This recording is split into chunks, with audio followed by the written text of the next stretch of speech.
Des principaux ports algériens aux ports méditerranéens français, les grands transports maritimes ont maintenant recommencé de tisser cet écheveau de relations continues qui font profiter la France des dons particuliers qu'une généreuse providence a dispensés à la terre algérienne. De décembre au milieu d'août, les quais de Marseille, la rade de Sète, éternellement inondée de soleil, les bassins de Port-Vendre voient arriver les puissantes unités de cette véritable escadre commerciale qui apporte en France, et de là souvent plus loin, d'énormes quantités de fruits et de légumes frais.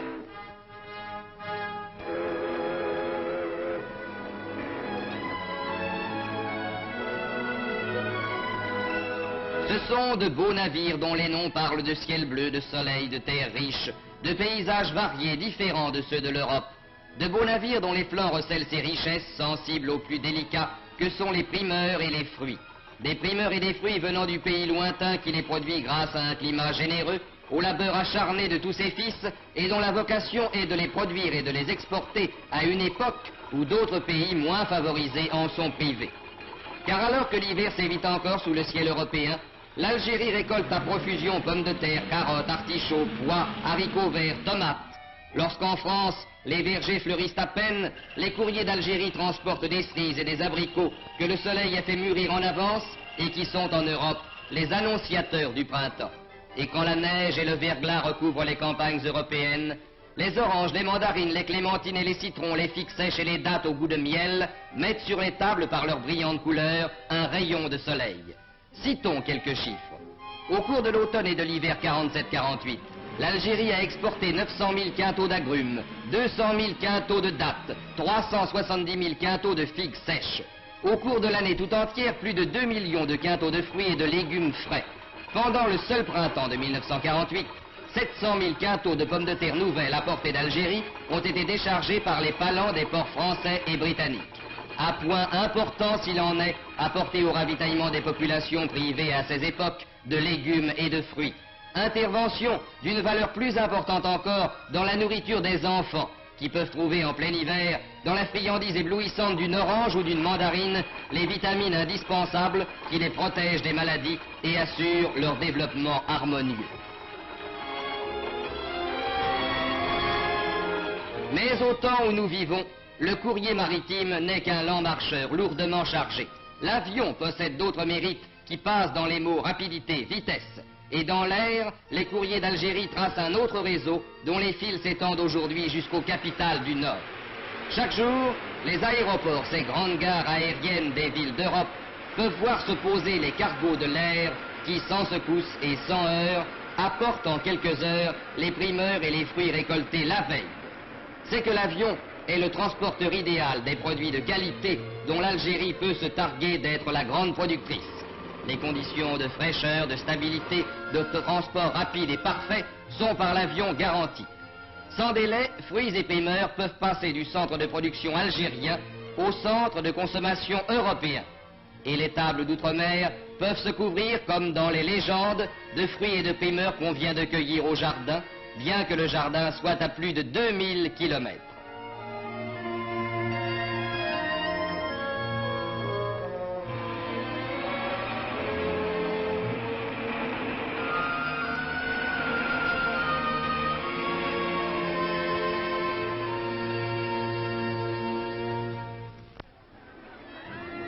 Les Halles, qu'un auteur célèbre a si pittoresquement nommé le ventre de Paris, ont vu nécessairement une part de leur activité s'orienter vers les produits d'Algérie.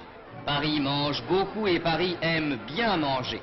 C'est pourquoi on y voit apparaître l'apport, chaque année plus important, des vergers et des cultures algériennes.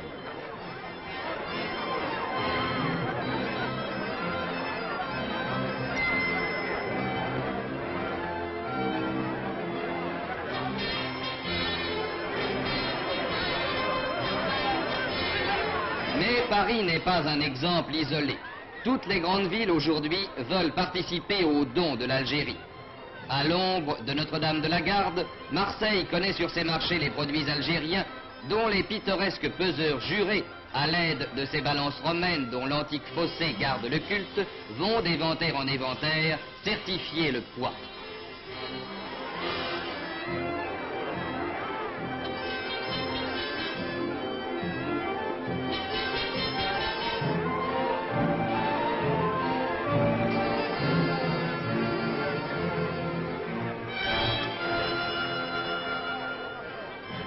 l'ombre de l'église de Fourvière, Lyon aussi, voit se répandre sur ses marchés, aristocratiques ou populaires, les plantureuses richesses de la terre algérienne.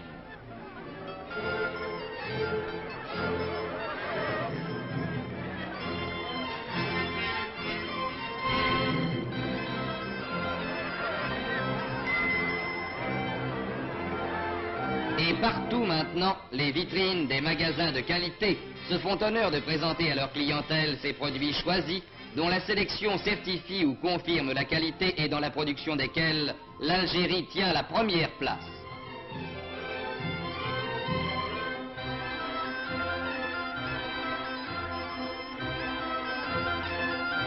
À ces détails riches de couleurs qui ajoutent au spectacle de la rue dans les grandes villes, s'en ajoutent d'autres plus familiers et plus sensibles. Le don de l'Algérie, c'est aussi cette scène classique des jardins publics, c'est aussi cette orange dans une petite main, cette joie dans les yeux d'un enfant.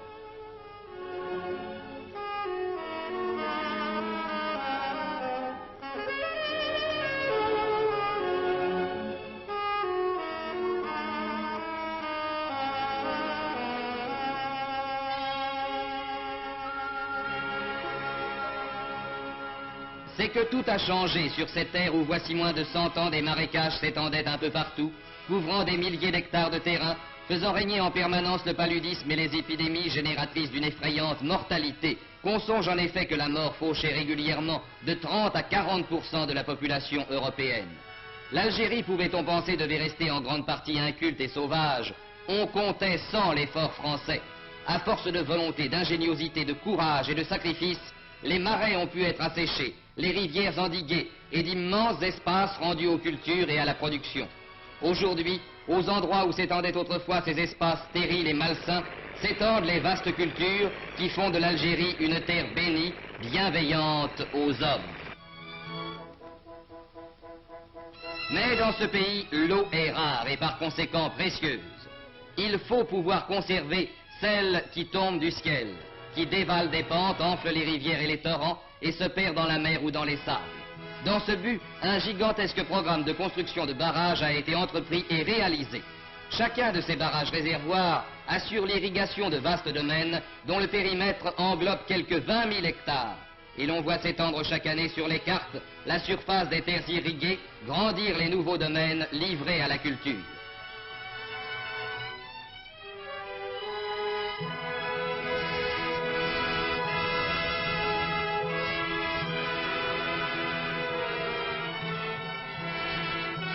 Derrière les constructions cyclopéennes de cet ensemble considérable, dont le modernisme et l'importance confèrent à l'Algérie l'une des premières places dans le domaine de l'équipement hydraulique, l'eau des torrents peut s'accumuler pendant la saison des pluies pour être réservée et employée à bon escient au temps de la sécheresse.